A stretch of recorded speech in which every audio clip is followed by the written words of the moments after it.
de la recuperación de las pedagogías críticas. Esta es la otra invitación que tenemos que hacer o podemos hacer en los colegios, las instituciones educativas y comunidades, pero entendiendo la crítica en un sano sentido. Se nos ha hecho creer, por repetición también, que criticar es difamar, que criticar es degradar de otros, que criticar es hablar mal de otros, que criticar es, pues, murmuración, chisme, rumor. No, la crítica es un proceso intelectual demasiado fuerte. La crítica es la que conduce a la formación de opinión personal u opinión pública. Que la opinión pública en labor de Simón Bolívar era, o es y sigue siendo, el mayor poder que existe en un Estado, en una república, en una sociedad. Entonces, ¿cómo entender eso de la crítica? Primero, la crítica es un proceso que parte de información objetiva. Si parte de información objetiva, entonces quiere decir que la información es verificable, que esa información es demostrable, que esa información es comprobable. O sea que no parte de me parece que, se dice que, podría ser que, ahí me contaron que no, es información objetiva. Que esa información objetiva sea valorada, que sea medida. Segundo, que no solamente recurra a las fuentes afines, sino también a las fuentes adversas. O sea, no solamente escuchar al uno, sino también al otro. Y ese es un derecho humano. Todo el mundo tiene derecho a ser escuchado. Tercero, que se utilice un lenguaje imparcial. Cuando hablamos de un lenguaje imparcial es no un lenguaje de doble sentido, no un lenguaje en el que con adjetivos descalifico al uno y con adjetivos glorifico al otro. No, imparcial, es el hecho, es el acontecimiento. Tercero, que haya equilibrio informativo. Y cuando estamos hablando de equilibrio informativo es esto, no es adjetival y no es anfibológico. Cuando se han dado esos dos momentos, primero, he obtenido información objetiva, completa, veraz, comprobable y tal, he hecho ese juicio ético, entonces ahora sí llego a formarme una opinión personal, pública, y esa opinión que sea utilizada para la elaboración de consensos, para la construcción de convivencia dentro del pluralismo, dentro de la diversidad y mantener un diálogo permanente. El diálogo es permanente. En Medellín la gente que nos visita se asusta cuando en una ciudad ha tenido una tradición muy fuerte de violencia, pero hay un elemento que ha sido intocado por la violencia, por lo menos o casi intocado, el metro. Y se habla de la cultura metro. Pero en la cultura metro, ¿cómo se ha logrado? Eso es todos los días, a todas las horas. Y no es dando órdenes, sino a manera de sugerencia. Y es permanente para que ese metro se mantenga limpio, para que ese metro, para que no estén vendiendo morcilla y comiendo chorizos o corriendo en los vagones o rayándolo, en fin, es la cultura. 5 años antes de que apareciera el metro, ya estaban infundiendo la cultura metro. Trataron de llevar la cultura metro a los colegios, parece que no funcionó, eso tendría un costo, por desplazamientos y por meterle a cada uno en la cabeza.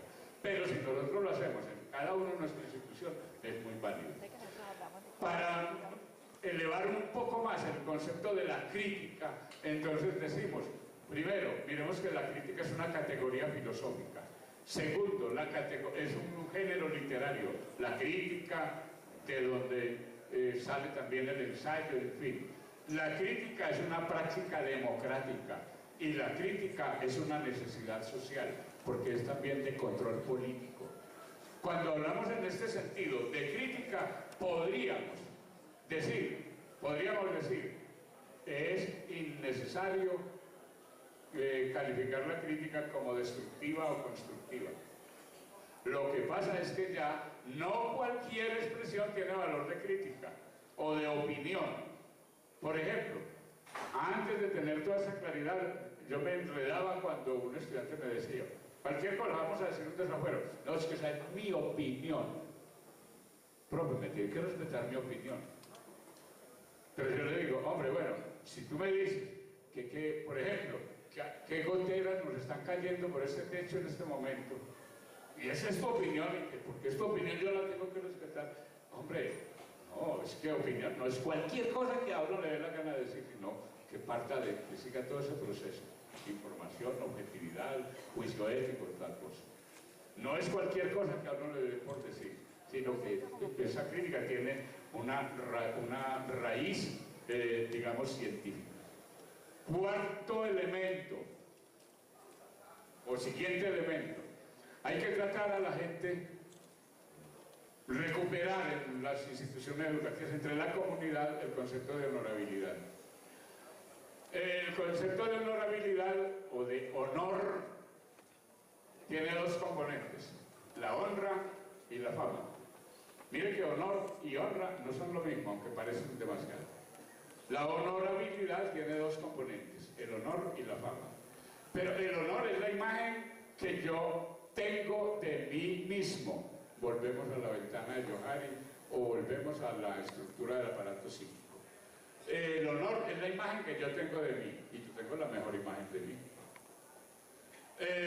Y es una cualidad moral que nos lleva a cumplir con los deberes. Yo digo, ah, sí, yo cumplo con mis deberes. Yo soy bueno, yo soy el mejor. Bueno, cada uno tiene su propio honor. Pero aparte de eso, hay otro componente que es la fama, la imagen que los otros tienen de mí.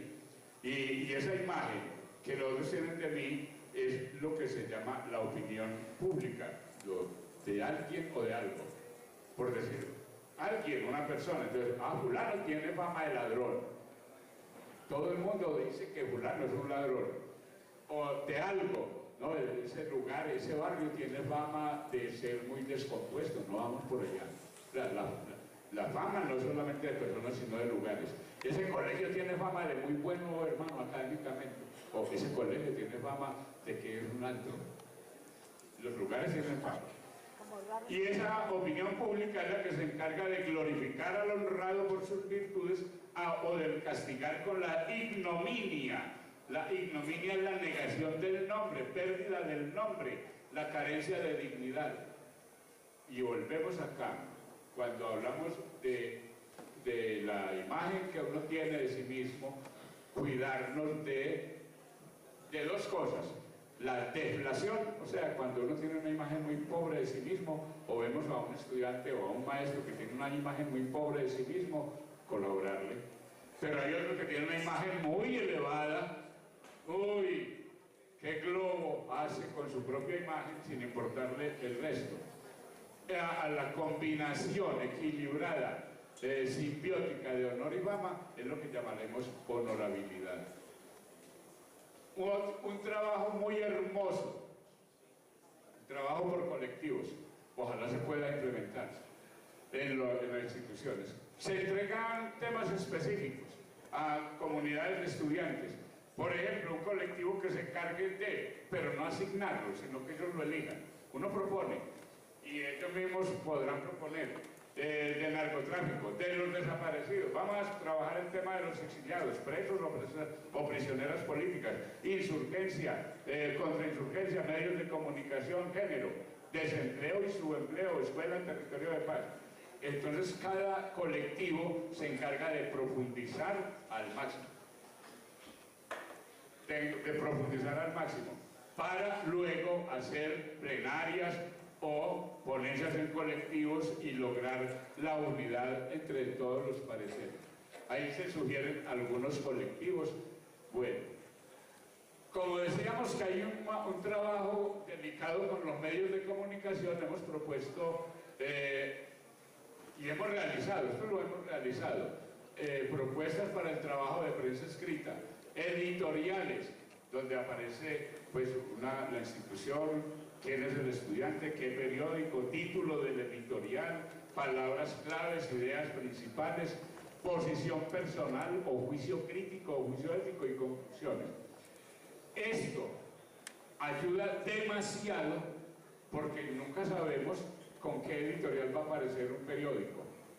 Y es muy importante aprender a criticar los medios de comunicación. No solamente es importante, es uno de los lineamientos de los códigos de la modernidad definidos en Jauntier en 1991 para la educación de todo el mundo. Aprender a criticar los medios de comunicación. De igual manera con las noticias. Y esto se hace en una rondita por semana. Nosotros lo hemos trabajado con la prensa dominical. Y lo mismo con columnas de opinión. Vamos a ver de qué manera. Hay unos textos que voy a dejar para las memorias, pero porque son más difíciles de sintetizar rápidamente, como el aprendizaje por transferencia analógica. La analogía, ustedes saben cómo es una analogía, una comparación prácticamente. Para quienes dicen que toda comparación es mala o odiosa, no, es absolutamente necesaria. Es necesaria, hay que recuperar ese transversal. Trabajamos educación para la paz, fue maravilloso. ¿Por qué? Porque desde cada área, cada profesor, cada grupo, cada equipito a trabajar en ese tema. Y con esos aportes logramos tener visiones muy totales. Ahí en las memorias les dejo descrito ese proceso. Hay un trabajo desde el cine. Para el cine, ya voy a terminar, me faltan como 2 minuticos. Para el cine, aquí en contenido, a ver, aquí contenido. Guerra y paz en el cine colombiano. Hay una enorme cantidad de películas cuyo análisis nos permite visionar múltiples problemas. Casi que una sola película nos da para muchos análisis. Los actores del conflicto, el rey, es que la venganza es bella. En la venganza es bella porque en otro estudio que realizamos en la Universidad de Antioquia, según algunos estudiosos, la venganza ha sido la fuente de todo este conflicto. Y la venganza del lado de la insurgencia, de la contrainsurgencia y del Estado. Es por eso muy interesante mirar estas películas. Muchas películas que, para las cuales presentamos acá una guía, una propuesta de trabajo con el cine. La argumentación. La gente, nuestros estudiantes, muchos de nuestros profesores están acostumbrados a decir porque sí, o porque no, porque me gusta, o porque no me gusta, porque quiero, porque me da la gana. Pero argumentar, que es una cuestión bien difícil, aprender lo que es la demostración técnica, probatoria, lo que es la argumentación inductiva y deductiva, y cómo manejar los argumentos emotivos o emocionales. Y esto, o una actividad para poner a la gente a imaginar qué pasaría si tal cosa. Con esto voy a terminar y lo voy a dejar ahí, lo demás que quede en las memorias. Uno entregar una serie de preguntas. Y hago preguntas de todo orden, locas o atrevidas. ¿Qué pasaría si esta tarde se rompieran los diálogos de La Habana? Que si se firman los acuerdos de paz con las FARC-EP, pero no con el ELN ni con el EPL, cualquier tipo de pregunta. Pero siempre, al final, dejo unos espacios para que cada persona escriba qué pasaría si tal otra. ¿Por qué? Porque ahí es donde él va a reflejar su pensamiento.